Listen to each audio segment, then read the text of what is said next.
নমস্কাৰ। মাতৃ দিৱস উপলক্ষে এটা কবিতা পাঠ কৰিবলৈ লৈছোঁ।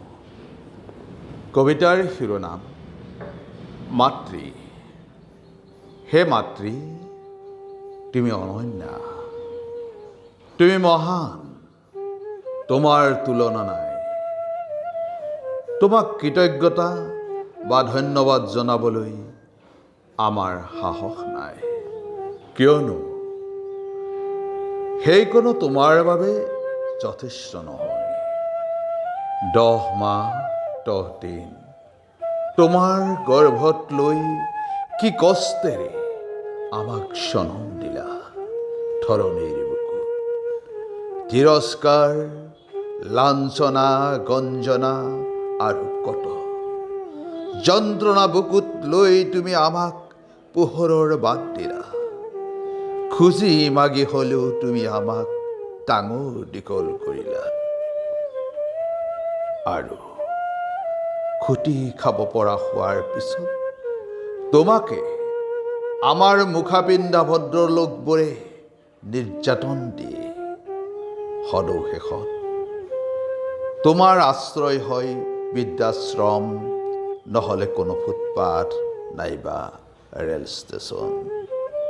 তথাপিও তুমি কিয় সিহঁতক অভিশাপ নিদিয়া? নিজেই বিতাড়িত হোৱা সিহঁতৰ পৰা তুমি কিয় সিহঁতক তেজ্য পুত্ৰ বা তেজ্য পুত্ৰী কৰিব নোৱাৰা?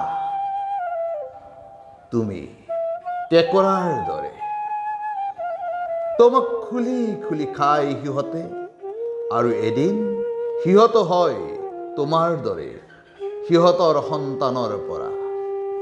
এয়াই নিয়ম হৈ পৰিছে জন্তুৰ দৰে। হে কওঁ মাতৃ, মানুহ এতিয়া মানুহ নহয়। একোজন মানুহৰ দৰে চলা, মানুহৰ দৰে কথা কোৱা বা আচৰণ কৰা একোজন জন্তুহে মাথো। মানৱীয়তা নাই, মৃত্যু হৈছে মানৱীয়তাৰ, আৰু আবিৰ্ভাৱ হৈছে দানৱীয়তাৰ। নহলে একোজন মাতৃ পুত্ৰৰ হাতত কিয় ধৰ্ষিতা হয়? কম বয়সীয়া একোজনী নাৰী কিয় ধৰ্ষিতা হয়, মৃত্যু হয়? ইয়াই দানৱীয়তাৰ স্বৰূপ নহয় জানো?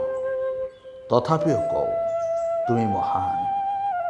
তোমাৰ তুলনা নহয় কাৰোৰে লগত, নহয় ভগৱান বা আল্লাৰ লগত, কিয়নো তুমি অবিহনে অস্তিত্ব নাই